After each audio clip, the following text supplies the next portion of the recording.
I was driving through rural New Jersey when I saw him, a hitchhiker standing by the side of the road, surprisingly well-dressed, black suit, slicked back hair, narrow briefcase. Now I know I shouldn't pick up hitchhikers, but I'm 6'4", 230 pounds with all kinds of hunting equipment in the back of my truck. It's not like this prissy-assed businessman is going to beat me to death and leave me on the side of the road. Besides, I need gas money. "Hey man," I said, pulling over to the side of the road. "I'll give you a lift if you pay me for gas." "Of course," he said in a polite, almost British accent. He reached for his wallet and pulled out 3 crisp $20 bills. "This enough?" I grinned. "That's way more than enough." I greedily snatched the money from him and clicked the locks. "Get in, bud." He climbed in. His blue eyes shifted from the crumpled Wendy's wrapper on the dashboard to the mysterious sticky goo on the middle console. "Sorry, the car's not clean. I'm going hunting," I said, turning back onto the highway. "Hunting? Interesting," he said in a strangely enthusiastic tone. "Have you always liked to hunt?" "No, it's the funniest thing. Never thought I'd ever hunt. Love animals, got 3 dogs at home, but there are so many deer around these parts when the winter comes. A lot of them starve to death, not to mention all the car accidents they cause." I trailed off and we fell into uncomfortable silence. "Just hunting for the day, then?" "No, my buddy Matt and I will be out there the whole weekend." He let out a laugh. "The whole weekend? Your wife's a saint for letting you go." "My wife? How did he—" But then my eyes fell on the steering wheel and the silver ring on my finger. "Ah, yeah, Mary's a doll. She's actually pregnant, 5 months with a little girl." He gave me a crooked smile. "A girl, huh?" "Yeah." I could feel him staring at me long after we had fallen into silence. It made me feel uncomfortable. I clicked on the radio. "How did you meet Matt?" he asked, fiddling with the dial. All that came through was static. That's a weird question, I thought. He and Mary were close friends, so when we got married, I got to know him well." The man said. He stroked his chin thoughtfully, and I was suddenly reminded of a psychiatrist. "Are you a psychiatrist?" He laughed. "Definitely not. I work in finance."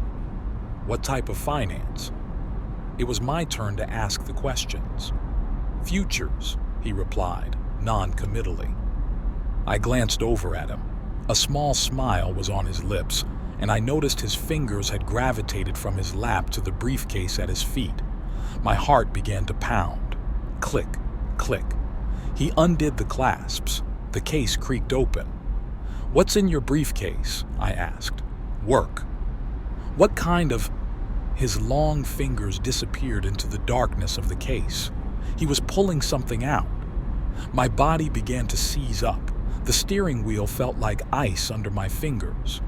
"I have a lot of hunting equipment back there," I said, "so you better not be—" I stopped. He was only pulling out a sheet of paper.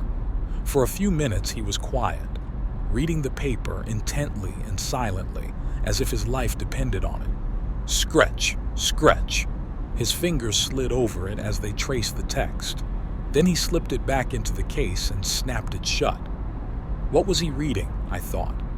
But before I could get the question out, he turned towards me. I could barely see his face in my peripheral vision, but I knew he was staring at me for minutes on end. Then he broke the silence. "Don't go hunting," he said, his ice blue eyes boring into me. "What?" "Turn the car around. Go home to Mary." "What?" "She needs you." He paused. "Madeline needs you." I paled. I never told him we were going to name our baby Madeline. "How did you—" "He's going to make it look like an accident," he said, his voice gravelly and halting. "Just a simple hunting accident.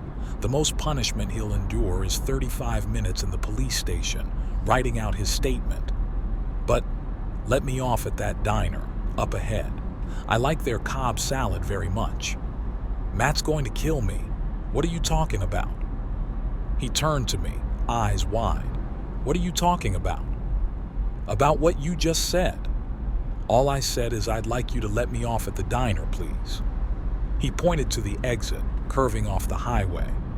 You're gonna miss it if you don't slow down. With a shaking hand, I clicked on my blinker, pulled off the exit into the parking lot.